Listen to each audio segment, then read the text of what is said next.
Hello friends, स्वागत आहे माझ्या युट्यूब चॅनल आरडी फार्मा मध्ये. आणि मित्रांनो, या व्हिडिओमध्ये आपण डिस्कस करणार जी टेप वाईज प्रोसेस असणार आहे DMER फार्मासिस्टची फॉर्म फिलिंगची. तर मित्रांनो, या व्हिडिओमध्ये आपण स्टेप वाईज सगळी प्रोसेस दाखवणार आहे फॉर्म फिलिंगची. तर त्यासाठी हा व्हिडिओ एंड पर्यंत बघायचा आहे. मित्रांनो, तुम्हाला माहिती आहे आरडी फार्मा युट्यूब चॅनलवर ज्या काही फार्मसीच्या वॅकन्सीज येतात किंवा महत्त्वाचे नोटिफिकेशन येतात त्यांची सर्वांची इन्फॉर्मेशन सर्वात आधी प्रोव्हाइड केली जाते. आणि मित्रांनो, त्याचबरोबर ज्या स्टुडंटला फार्मा कोव्हिजिलन्स मध्ये जॉब करायचा आहे अशा स्टुडंटची पण आपल्याकडे बॅच असते. आणि मित्रांनो, या थ्रू रेफरन्स पण दिला जातो. आणि प्लस मित्रांनो, DMER फार्मासिस्टची पण आपली 1 जुलैला बॅच स्टार्ट होणार आहे. या दोन्ही बॅच रिलेटेड तुम्हाला इन्क्वायरी करायची असेल तर मित्रांनो, या नंबरवरती तुम्ही डायरेक्ट व्हॉट्सअप मेसेज तुम्ही मला करू शकता. हा नंबर डिस्क्रिप्शन मध्ये पण दिलेला आहे. मित्रांनो, आता आपण जे फॉर्म फिलिंगची प्रोसेस आहे ती व्यवस्थित बघणार आहेत. आणि मित्रांनो, ह्याची जी ऑफिशियल लिंक आहे जी फॉर्म फिलिंगची ही आपण आपल्या टेलिग्राम चॅनलला दिलेली आहे. आणि मित्रांनो, टेलिग्राम चॅनलची लिंक व्हिडिओच्या डिस्क्रिप्शन मध्ये असणार आहे. तर मित्रांनो, या पेजवर तुम्ही लिंकवर क्लिक करून या पेजवर पहिल्यांदा येणार आहेत. तर मित्रांनो, इथे तुम्हाला आधी काय करावं लागेल, रजिस्ट्रेशन करावं लागेल. तर इथून मित्रांनो, जे इम्पॉर्टंट PDF आहेत हे पण तुम्हाला भेटतील. म्हणजे ऍप्लिकेशन करण्याच्या आधी ही जी ऍडव्हर्टाइजमेंट आहे ती पण एकदा रीड करा. तर ते पण तुम्ही इथून डाउनलोड करून रीड करू शकता. आणि त्याचबरोबर मित्रांनो, पहिल्यांदा तुम्हाला इथे क्लिक टू रजिस्टर, तर मित्रांनो त्यावर क्लिक केल्याच्या नंतर 2 पॉपअप येतील. हे इन्स्ट्रक्शन असतील इम्पॉर्टंट, तर हे दोन्ही क्लोज करायचे. आणि हे दोन्ही क्लोज केल्याच्या नंतर मित्रांनो, तुम्हाला काय करावं लागेल, जे तुमची बेसिक इन्फॉर्मेशन आहे ती आधी फिल करावी लागेल. म्हणजे रजिस्ट्रेशन करण्यासाठी तुम्हाला इम्पॉर्टंट गोष्टी लागणार आहेत. आणि मित्रांनो, ते करेक्टली याच्यामध्ये ऍड करणं खूप गरजेचं आहे. तर पहिलं आहे कॅन्डिडेट फर्स्ट नेम. तर तुमचं नाव इथे तुम्हाला ऍड करावं लागेल. त्याच्यानंतर कॅन्डिडेट मिडल नेम म्हणजे फादरचं नाव इथे तुम्हाला ऍड करायचंय. त्याच्यानंतर आहे मित्रांनो उमेदवाराचे आडनाव, म्हणजे तुमचं जे लास्ट नेम असणार आहे ते या कॉलम मध्ये तुम्हाला ऍड करावं लागेल. त्याच्यानंतर मित्रांनो, इथे तुम्ही बघू शकता तुम्ही कधी नाव बदललेले आहे का. जर तुमच्या नावामध्ये काही चेंजेस असतील तर तुम्हाला येस करायचंय. आणि नावामध्ये काही चेंज नसेल तर तुम्हाला इथे मित्रांनो नो सिलेक्ट करायचंय. आणि मित्रांनो, हे जे नाव असेल तुमच्या आधार कार्ड नुसार तुम्ही इथे करा. म्हणजे आधार कार्ड मध्ये समजा तुमचं नाव चेंज असेल आफ्टर मॅरेज तर तुम्ही येस करू शकता. तुमचं नाव चेंज नसेल तर तुम्ही इझिली नो करायचंय. त्याच्यानंतर इथे मित्रांनो फादर नेम ऍड होईल. त्याच्यानंतर आहे मदर नेम, आईचे नाव. त्याच्यानंतर मित्रांनो, ही जी तुमची डेट ऑफ बर्थ येईल, डेट ऑफ बर्थ पण खूप इम्पॉर्टंट आहे. कारण या डेट ऑफ बर्थनेच जे एजचा क्रायटेरिया असतो आपल्या फार्मासिस्ट एक्झामचा, तर तो मॅच केला जातो. त्यासाठी डेट ऑफ बर्थ व्यवस्थित ऍड करा करेक्टली. त्याच्यानंतर मित्रांनो, तुम्हाला इथे जेंडर ऍड करायचे. त्यानंतर मित्रांनो, तुमचं जो मोबाईल नंबर आहे जो तुम्ही रेग्युलरली यूज करता, ज्याच्यावर तुम्हाला OTP येणार आहे, तर त्यासाठी मित्रांनो तुम्हाला इथे मोबाईल नंबर तुमचा ऍड करायचा आहे. त्याच्यानंतर तो सेम मोबाईल नंबर इथे कन्फर्म करायचा आहे. आणि मित्रांनो, तुमच्याकडे अल्टरनेटिव्ह मोबाईल नंबर असेल तर हा ऑप्शन तुम्ही ऍड करू शकता. नसेल तरी नाही ऍड केला तरी चालेल. जेवढे इथे मित्रांनो तुम्हाला रेड टिक मार्क असलेले जे पॉइंट दिसतील ते सर्व पॉइंट तुम्हाला ऍडच करावे लागतील, तरच तुमचा फॉर्म पुढे जाणार आहे. ठीक आहे. त्याच्यानंतर मित्रांनो, इम्पॉर्टंट आहे तुमची ईमेल आयडी. तर ईमेल आयडी पण इथे करेक्ट टाका. ती सेम ईमेल आयडी इथे कन्फर्म करा. आणि मित्रांनो, या ईमेल आयडी थ्रू तुम्हाला ना रजिस्ट्रेशन झाल्याच्या नंतर तुमचं जे पासवर्ड आहे, युजर नेम आहे, तो त्या ईमेल मध्येच भेटणार आहे. तर तो ईमेल आयडी तुम्ही करेक्टली जो यूज करताय तोच ऍड करा. त्याच्यानंतर मित्रांनो, रजिस्ट्रेशन साठी रिक्वायर्ड असणार आहे मॅट्रिक्युलर रोल नंबर, म्हणजे तुमचं 10वीचं जे रोल नंबर असणार आहे ते मार्कशीटवर तुम्ही चेक करा. आणि तिथे तुम्हाला रोल नंबर ऍड करावा लागेल. त्याच्यानंतर मित्रांनो, पासिंग इयर म्हणजे तुम्ही 10वीला कोणत्या वर्षी होतात, पास कधी झालात, ते तुम्हाला इथे ऍड करायचंय. त्याच्यानंतर मित्रांनो, रजिस्ट्रेशन मध्ये आणखीन एक इम्पॉर्टंट आहे, ते म्हणजे मित्रांनो तुमचे प्रेफरन्स, म्हणजे तुम्ही कोणत्या सेंटरला जाऊन एक्झाम देणार आहेत. तर तसे मित्रांनो सिटीज तुम्हाला इथे सिलेक्ट करावे लागतील. तर मोस्ट ऑफ दी जे सेंटर येतं मित्रांनो ते फर्स्ट चॉईस वरच येतो. तर तुम्ही फर्स्ट चॉईस जे प्रेफरन्स देताय ना, तर ते विचार करून द्या की तुमच्या जवळ आहे का, तुम्ही तिथे पोहोचू शकता का. कधी कधी काय होतं, मॉर्निंगला 7:30ला पण पेपर असू शकतो पहिल्या शिफ्टला, तर तिथे मित्रांनो तुम्हाला हे विचार करायचं की तुम्ही तिथे पोहोचू शकता का. तर त्यानुसार त्या सिटीचं प्रेफरन्स तुम्हाला इथे द्यायचंय. इथे 3 प्रेफरन्स तुम्ही देऊ शकता. त्यानंतर आहे मित्रांनो हे सिलेक्ट करावं लागेल तुम्हाला. हे सिलेक्ट केल्याच्या नंतर जनरेट ओटीपी वर क्लिक करावं लागेल. जनरेट ओटीपी वर क्लिक केल्यास मित्रांनो तुम्ही जो मोबाईल नंबर ऍड केलाय त्याच्यावर ओटीपी जाणार आहे आणि तो ओटीपी तुम्हाला इथे ऍड करायचा आहे. आणि त्याच्यानंतर मित्रांनो हे आय ऍग्रीचं सिलेक्ट करून हा कॅप्चा फिल करून सगळी इन्फॉर्मेशन तुम्हाला काय करावी लागेल मित्रांनो, डबल करेक्ट आहे का हे चेक करावं लागेल आणि ते कन्फर्म केल्याच्या नंतर तुमचं रजिस्ट्रेशन तिथे कंप्लीट होणार आहे. त्याच्यानंतरची पुढची प्रोसेस आपण डिटेल मध्ये बघणार आहेत. कंप्लीट झाल्याच्या नंतर मित्रांनो तुम्हाला हा पॉपअप येणार आहे. हा क्लोज केल्याच्या नंतर मित्रांनो तुम्हाला इथे दोन ऑप्शन दिसतील. एक आहे ऍप्लिकंट डिटेल आणि दुसरे मित्रांनो अप्लाय पोस्ट. तर मित्रांनो तुम्हाला सिम्पली इथे काय करायचंय, अप्लाय पोस्ट वरती क्लिक करायचंय.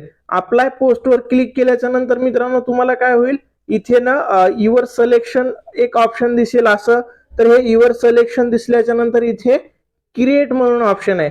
तर मित्रांनो या क्रिएट ऑप्शनवर क्लिक केल्याच्या नंतर तुम्हाला तुमचं फॉर्म असेस करता येईल. म्हणजे तुमची जी टेप वाईज प्रोसेस आहे फॉर्म फिल करण्याची ती दिसणार आहे. तर मित्रांनो इथे इन्स्ट्रक्शन येतील ते तुम्ही रीड करून घ्या आणि सिम्पली इथे क्लोज करून टाका. हे क्लोज केल्याच्या नंतर मित्रांनो तुम्हाला या डिटेल सर्व ऍड करायच्या. ज्याच्यामध्ये पहिली डिटेल असेल तुमची पर्सनल डिटेल जी तुम्ही रजिस्ट्रेशन करताना पण ऍड केलेली असेल. त्याच्यानंतर आहे ऍडिशनल डिटेल्स, त्याच्यानंतर कम्युनिकेशन डिटेल आणि क्वालिफिकेशन अँड एक्सपिरियन्स आणि डॉक्युमेंट आणि फायनली पेमेंट. तर पेमेंट झाली तर तुमचं ऍप्लिकेशन कंप्लीट झालं. ठीक आहे. तर आपण इथे हे जे टेप वाईज प्रोसेस आहे कशा फिल करणार त्या सगळ्या फार्मासिस्ट ऍप्लिकेशन फॉर्मचं सांगणार आहेत. तर याच्यामध्ये बघा before applying I confirm I have read the advertisement. तर तुम्ही रीड केलंय, हे तुम्हाला इथे कन्फर्म करावं लागेल. त्याच्यानंतर मित्रांनो इथे तुम्हाला काय करावं लागेल, पोस्ट नेम सिलेक्ट करावं लागेल. तर मित्रांनो सिम्पली इथे तुम्ही औषध निर्माता सिलेक्ट करायचंय. ह्या ऑप्शन मध्ये तुम्हाला औषध निर्माता दिसणार आहे. तर हे औषध निर्माता तुम्हाला सिलेक्ट करायचंय. त्याच्यानंतर इथे सगळ्या डिटेल ऍडव्हर्टाइजमेंट वगैरे त्या ऑटोमॅटिक येतील. फक्त तुम्हाला आपलं फार्मसीचं जे पद आहे औषध निर्माता तो सिलेक्ट करायचा आहे. त्याच्यानंतर मित्रांनो रजिस्ट्रेशन मध्ये जे तुम्ही ऍड केले ते सगळ्या गोष्टी येतील. तुम्ही मॅरिड आहात अनमॅरिड आहात तर ते तुम्हाला ऍड करावं लागेल. जर मॅरिड असताल तर मॅरेज डेट तुम्हाला ऍड करावं लागेल. चिल्ड्रन वगैरे असतील तर ते अकॉर्डिंगली.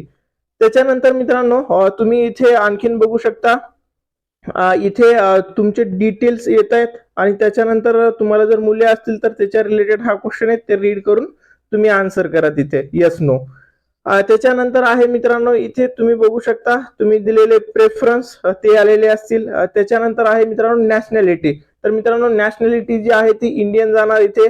त्याच्यानंतर मित्रांनो जसं मी डॉक्युमेंटेशनच्या व्हिडिओमध्ये पण सांगितलेलं तुम्हाला काय लागणार आहे, तुमचं डोमासाईल सर्टिफिकेट. तर तुम्हाला सिम्पली इथे मित्रांनो येस करावं लागेल आणि तुमचं जे डोमासाईल आहे त्याच्या डिटेल तुम्हाला ऍड करावे लागतील. त्याच्यानंतर मित्रांनो तुम्हाला इथे बघायला भेटेल ऑप्शन दुसरा कास्ट कॅटेगरी. म्हणजे तुम्हाला जर कास्ट मधून फॉर्म भरायचा असेल तर तुमची जे काही कॅटेगरी आहे तो सिलेक्ट करावा लागेल. त्याच्यानंतर मित्रांनो इथे कॅटेगरी तर सिलेक्ट करणारच आहेत तुम्ही कोणती आहे ते, पण तुम्ही कोणत्या कॅटेगरीसाठी अप्लाय करताय ते पण सिलेक्ट करावं लागेल. म्हणजे काही स्टुडंटचं जे नेट कॅफेवरती फॉर्म वगैरे भरतात ते लोक इथे कॅटेगरी सिलेक्ट करतात पण ते चुकून इथे जनरल होऊ शकतो. तर मित्रांनो तुम्ही कॅटेगरी इथे सिलेक्ट करा आणि त्या प्रवर्गातून अप्लाय करता हे पण इथे सिलेक्ट करायचं आणि हा एक गरजेचा आहे. त्याच वेळेस तुम्हाला तुमच्या कॅटेगरीचा बेनिफिट इथे भेटणार आहे. त्याच्यानंतर आहे मित्रांनो तुमचं जे कॅटेगरी सर्टिफिकेट आहे, जर कॅटेगरी मधून तुम्ही फॉर्म भरताय ना तर ते मित्रांनो कोणत्या ऑथॉरिटी कडून तो इश्यू झालाय म्हणजे कोणत्या ऑफिस मधून ते भेटलंय त्याचं नाव असेल. त्याच्यानंतर मित्रांनो कॅटेगरी सर्टिफिकेट इश्यू डेट असेल. त्याच्यानंतर मित्रांनो त्याचा जे नंबर असतो कास्ट सर्टिफिकेटचा सिरियल नंबर तर तो मित्रांनो तुम्हाला इथे ऍड करायचं. आणि मित्रांनो एक गोष्ट इथे लक्षात द्यायची, ज्यांचं जनरल मधून अप्लाय करताय त्यांना कॅटेगरी रिलेटेड इन्फॉर्मेशन भरायची गरज नाहीये, त्यांना ही रेड टिक मार्क येणारच नाही. ठीक आहे. आणि त्याच्यानंतर जसं मी डोमासाईलचं सांगितलेलं की डोमासाईलची इन्फॉर्मेशन पण तुम्हाला ऍड करावी लागेल. तर डोमासाईल कोणत्या ऑफिस मधून तुम्हाला भेटलेले ते ऍड करावं लागेल. त्याच्यानंतर मित्रांनो इश्यू डेट म्हणजे डोमासाईल कोणत्या डेटला तुम्हाला भेटलंय ते ऍड करावं लागेल. आणि त्याचं मित्रांनो सिरियल नंबर जो आहे तो पण तुम्हाला इथे ऍड करायचा आहे. त्याच्यानंतर ओळखीबाबत खुणाचा तपशील म्हणजे तुमच्या शरीराला एखादा जन्म खून असते ना, तर ती इथे तुम्हाला ऍड करावी लागेल. ते नसेल, नाही ऍड केली तरी पण तुम्ही फॉर्म फिल करू शकता, काही प्रॉब्लेम नाहीये. त्यानंतर इथे ना तुमच्या आयडेंटिफिकेशन बद्दलचे डॉक्युमेंट आहेत. आता इथे सर्वांना तुम्हाला रेड टिक जरी दिसत असेल ना, तरी तुम्हाला ह्याच्यामध्ये एक जरी डॉक्युमेंट तुमच्याकडे असेल तरी प्रॉब्लेम येणार नाहीये. त्याच्यामध्ये डू हॅव पॅन कार्ड, तर हे यस केलं ना, बाकी सगळे तुम्ही नो जरी केले तरी चालते. तर मित्रांनो, यस केल्याच्या नंतर तुम्हाला पॅन कार्ड नंबर ऍड करावा लागेल आणि त्याच्यानंतर पॅन कार्ड वरचं नाव ऍड करावं लागेल. तसंच मित्रांनो अदर डॉक्युमेंटचं पण सेम आहे. ड्रायव्हिंग लायसन्सचं पण सेम असंच ऍड करावं लागेल.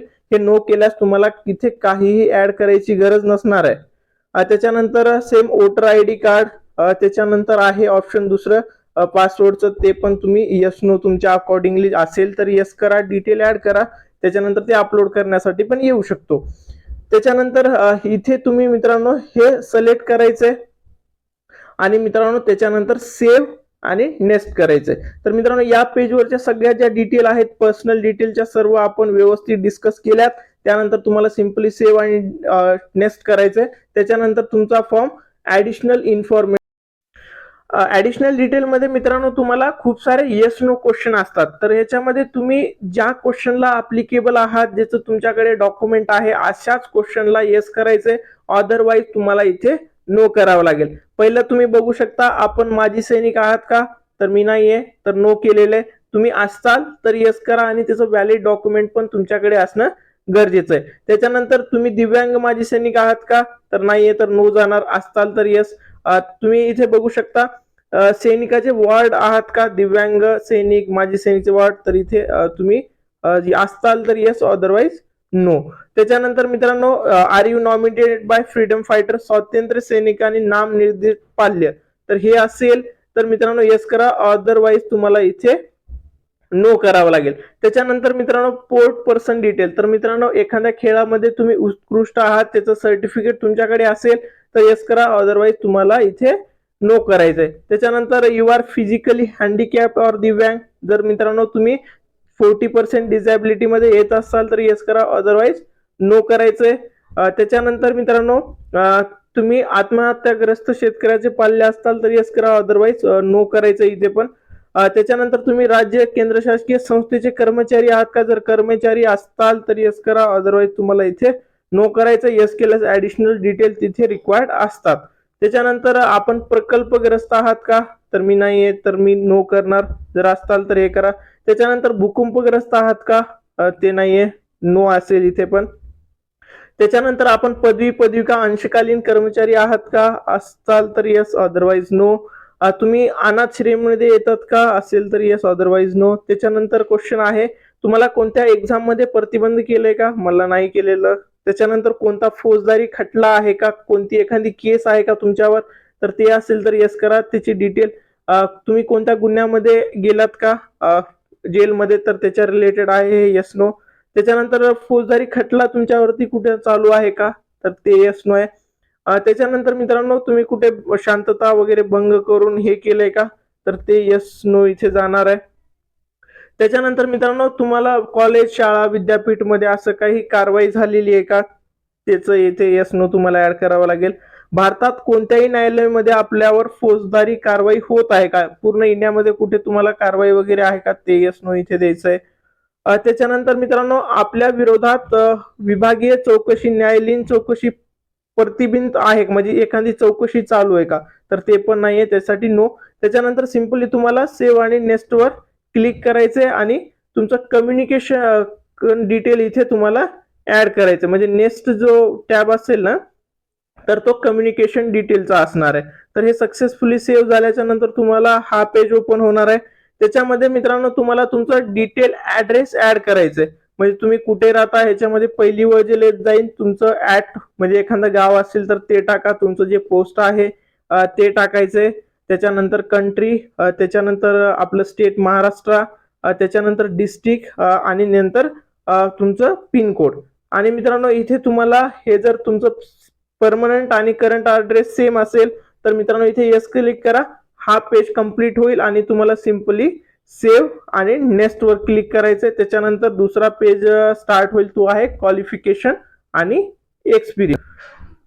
क्वालिफिकेशन आणि मित्रांनो एक्सपिरियन्स मध्ये पहिल्यांदा तुम्हाला तुमचं जे एसएससीचं आहे तर ते बोर्ड कोणतं आहे, तर ते महाराष्ट्र स्टेट बोर्ड ते ऍड करावं लागेल. त्याच्यानंतर तुम्ही कोणत्या स्कूल आणि इन्स्टिट्यूटने तुमचं 10th कंप्लीट केले ते कंप्लीट करावं लागेल. त्याच्यानंतर मित्रांनो इथे सिंपली तुम्हाला तुमचं पर्सेंटेज ऍड करायचंय आणि त्याच्यानंतर मार्क मेमो वरती बघून तुम्हाला ऑप्टेन मार्क किती आहेत ते टाकावं लागेल आणि त्याच्यानंतर मित्रांनो तुमचे टोटल मार्क किती आहेत ते टाकावं लागेल. त्याच्यानंतर पर्सेंटेज तिथे तुमचं ऑटोमॅटिक पॉप्युलेट होणार आहे. ते 10th झालं. सेम मित्रांनो 12th पण तुम्हाला सगळ्या गोष्टी सेम ऍड करायच्या, जसं की तुमच्या कॉलेजचं नाव, तुमच्या बोर्डचं नाव, पर्सेंटेज, ऑप्टेन मार्क किती होते आणि त्याच्यानंतर इथे पासिंग इयर पण इथे विचारलेलं आहे. त्याच्यानंतर मित्रांनो आता इथे तुम्ही बघू शकता इथे ग्रॅज्युएशन डिटेल आलेलं आहे. पण आता खूप साऱ्या स्टुडंटचं डिप्लोमा झालेला असेल तर मित्रांनो इथे ग्रॅज्युएशन डिटेल मध्ये तुम्हाला काहीही फिल करायचंच नाहीये. या ऑप्शनला हातच लावायचा नाहीये. तुम्हाला सिंपली काय करावं लागेल, इथे डिप्लोमा डिटेल दिलेलं आहे. तर डिप्लोमा मध्ये तुम्हाला तुमच्या कॉलेजचं नाव टाकावं लागेल, तुमचे पर्सेंटेज असतील तर ते पर्सेंटेज सिलेक्ट करा आणि तुमचे जे सेकंड इयरला मार्क होते तर ते टोटल मार्क टाका आणि ऑप्टेन मार्क टाका. तिथे तुमचं टोटल मार्क येणार म्हणजे पर्सेंटेज येणार आहे. त्याच्यानंतर मित्रांनो diploma training start date, diploma end date आणि त्याचं ड्युरेशन किती होतं हे तुम्हाला ऍड करायचंय. आता मित्रांनो इथे ज्या स्टुडंटचा डिप्लोमा झालेला नसेल तरी पण इथे ग्रेड मार्क येतो ना डिप्लोम्याला, पण ज्यावेळेस तुम्ही इथे ग्रॅज्युएशन मध्ये डिग्री सिलेक्ट करताय तर इथे तुम्हाला तो डिप्लोमाचा ऍड करण्यासाठीचा ऑप्शन रिमूव्ह होऊन जाईल. तुम्हाला इथे डिग्रीचे डिटेल टाकावे लागतील, म्हणजे डिग्रीचा कोणता इन्स्टिट्यूट होता तुमचा तर ते फिल करावं लागेल आणि डिग्री कोणत्या इयरला तुमची कंप्लीट झाली. त्याच्यानंतर मित्रांनो तुम्ही मार्कशीट बघून इथे टाकू शकता. तुमचे जे पर्सेंटेज असतील तर पर्सेंटेज ऍड करा, सीजीपीए असेल तर सीजीपीए ऍड करा आणि इथे मित्रांनो तुमचं टोटल गुण इथे ऍड करावे लागतील आणि तो सीजीपीए पर्सेंटेज तुम्ही तिथे सिंपली ऍड करू शकता. आणि त्याच्यानंतर मित्रांनो क्वालिफिकेशन आणि एक्सपिरियन्स मध्ये हा पण खूप महत्वाचा टॅब आहे, हे सर्वांसाठी कंपल्सरी असणार आहे. तर त्याच्यामध्ये इथे तुम्हाला आता खूप साऱ्या जणांना हे पण कन्फ्युजन आहे, सर माझं रजिस्ट्रेशन आलेलं नाहीये, मी फार्मसी रजिस्ट्रेशनसाठी पीसीआयचं जे महाराष्ट्र स्टेट फार्मसी काउन्सिलिंगचं त्याच्यासाठी अप्लायच केलं नाही. तर मित्रांनो इथे एक ऑप्शन बघा, receipt under the pharmacy act. तर मित्रांनो तुमचा रिसिप्ट नंबर पण तुम्ही इथे ऍड करू शकता. ज्याचं रजिस्ट्रेशन आलेलं आहे त्यांनी सर्वांनी इथे येस करायचंय. येस केल्याच्या नंतर इथे तुम्हाला सिंपली मित्रांनो registration number, registration licence number इथे ऍड करावा लागेल. तुमच्या लायसनच्या सर्टिफिकेट वरती तो नंबर असेल तो ऍड करा. त्याच्यानंतर तुम्ही रिसिप्टचा नंबर पण इथे ऍड करू शकता आणि ऍप्लिकेशन फॉर्म भरू शकता. ठीक आहे. त्याच्यानंतर इथे एक्सपिरियन्स डिटेल सर्व फिल झाल्या तर तिथे सिंपली तुम्हाला मित्रांनो सेव्ह आणि नेक्स्ट करायचंय. त्याच्यानंतर डॉक्युमेंट आणि पेमेंटच्या टॅबवर तुम्ही जाताल. डॉक्युमेंट मध्ये मित्रांनो तुम्ही कशा पद्धतीने फॉर्म भरलाय त्याच्यावरती सर्व डिपेंड असेल. म्हणजे जे ऍडिशनल डॉक्युमेंट साठी तुम्ही समजा दिव्यांग वगैरे असेल तर तिथे ऍडिशनल डॉक्युमेंट लागतील. कास्ट मधून फॉर्म भरलाय तर तिथे ऍडिशनल लागतील. जनरल मधून भरलाय तर तिथे कमी लागतील. तर मित्रांनो पहिलं जे ऑप्शन आहे क्लिक हिअर टू अपलोड, तर मित्रांनो तुम्हाला इथे kind copy of recent photo size, तर मित्रांनो तुम्हाला कॅन कॉपी इथे तुम्हाला काय करावं लागेल, ऍड करावं लागेल. सोबतच मित्रांनो यावर क्लिक केल्याच्या नंतर तुम्हाला लाईव्ह फोटो कॅप्चरचा पण एक ऑप्शन येईल, तिथे पण तुम्हाला लाईव्ह फोटो कॅप्चर करावा लागेल. त्याच्यानंतर मित्रांनो तुमची सिग्नेचर इथे अपलोड करावे लागेल, त्याची साईज वगैरे तुम्ही व्यवस्थित बघून ऍड करा. त्याच्यानंतर तुमचं 10th मार्कशीट, त्याच्यानंतर मित्रांनो आहे तुमचं 12th मार्कशीट, त्याच्यानंतर मित्रांनो अपलोड आयडी प्रूफ डॉक्युमेंट, तर मित्रांनो आपण आयडी प्रूफ जे सिलेक्ट केलंय तर ते अपलोड तुम्ही करू शकता. त्याच्यानंतर मित्रांनो upload your graduation degree certificate, तर कुणाचं प्रोव्हिजनल असेल तर ते प्रोव्हिजनल ऍड करा, तर कुणाचं डिप्लोमा सर्टिफिकेट असेल तर ते अकॉर्डिंगली ऍड करतील. तर इथे मित्रांनो तुमचं डोमासाईल किंवा तुमची टीसी पण इथे चालेल या डॉक्युमेंटेशन साठी. आणि मित्रांनो आणखीन एक ऑप्शन आहे अदर डॉक्युमेंट, तर मित्रांनो इथे अदर डॉक्युमेंट जर काही असेल तर ऍड करा, नसेल तर काही ऍड नाही केलं तरी पण चालेल. तर मित्रांनो कॅटेगरी मधून जर फॉर्म भरला असेल तर कास्ट व्हॅलिडिटी वगैरे तुम्हाला ऍडिशनल डॉक्युमेंट इथे रिक्वायर्ड असणार आहेत. तर लास्टला तुम्हाला हे सिलेक्ट करायचंय. हे सिलेक्ट केल्याच्या नंतर तुम्हाला मित्रांनो पेमेंट डिटेल येईल. आता तुम्ही जर समजा ओपन मधून भरलाय तर 1000 रुपये फीस असेल आणि मित्रांनो कॅटेगरी मधून भरला असेल तर 900 रुपये फीस असेल. आणि मित्रांनो ही फीस तुम्ही लवकरात लवकर पे करून घ्या. तर त्याच्यामध्ये तुम्हाला प्रॉब्लेम येणार नाही. इथून तुम्हाला पेमेंटचं गेटवे निवडायचंय. ऑनलाईन क्रेडिट कार्डने पेमेंट करू शकता, UPI ने करू शकता. आणि त्याच्यानंतर मित्रांनो लास्टला डिक्लेरेशन एकदा फॉर्म व्यवस्थित बघा की सगळ्या डिटेल तुम्ही व्यवस्थित भरल्या आहेत का, आणि जेवढे पण हे चेकबॉक्स दिसत आहेत हे सगळे चेक करा. आणि हे आय ॲग्री वर क्लिक करून फॉर्म तुम्हाला सिंपली मित्रांनो सबमिट करून टाकायचे. सबमिट केल्याच्या नंतर एक सिंपली फॉर्म डाउनलोड करून घ्या आणि ती प्रिंट तुमच्या जवळ ठेवा. तुमच्या मोबाईलमध्ये, तुमच्या लॅपटॉपमध्ये सेव्ह करून ठेवा. नंतर ज्यावेळेस हॉल तिकीट वगैरे येईल त्यावेळेस ती बेनिफिशियल असणार आहे. होप सो मित्रांनो या व्हिडिओमध्ये मी डिटेलमध्ये ॲप्लिकेशनची स्टेप वाईज प्रोसेस नीट सांगितलेली असेल. याच्या व्यतिरिक्त पण तुम्हाला काही डाऊट असेल, फॉर्म फिलिंगमध्ये प्रॉब्लेम असेल तर तुम्ही मला डायरेक्टली व्हॉट्सअपवर मेसेज करू शकता. तुमची जे काही क्वेरी आहे ते सांगू शकता. मी तुम्हाला तिथे हेल्प करण्याचा प्रयत्न करेल. आणि मित्रांनो सगळ्यात इम्पॉर्टंट, ज्या स्टुडंटला फार्मा कोव्हिजिलन्समध्ये जॉब करायचं आहे असे M.Pharm, B.Pharm pass out student आहेत, आपली ही लवकरच बॅच स्टार्ट होणार आहे. गोल्डन ऑपॉर्च्युनिटी असणार आहे. तर सर्वांनी या बॅचसाठी कॉन्टॅक्ट करायचे. आपण डिस्क्रिप्शन मध्ये नंबर दिलाय. त्याचबरोबर 1 जुलैला आपली फार्मासिस्टची पण बॅच चालू होते DMER साठी. तर त्या बॅच मध्ये पण तुम्हाला एनरोल व्हायचं असेल तरी पण तुम्ही डिस्क्रिप्शन मध्ये दिलेल्या व्हॉट्सअप नंबरला कॉन्टॅक्ट करा आणि लवकरात लवकर एनरोल करून घ्या. आणि हा व्हिडिओ आवडला असेल, व्हिडिओला लाईक करा. तुमच्या सर्व फ्रेंड्स सोबत हा व्हिडिओ नक्की शेअर करा. थँक्यू.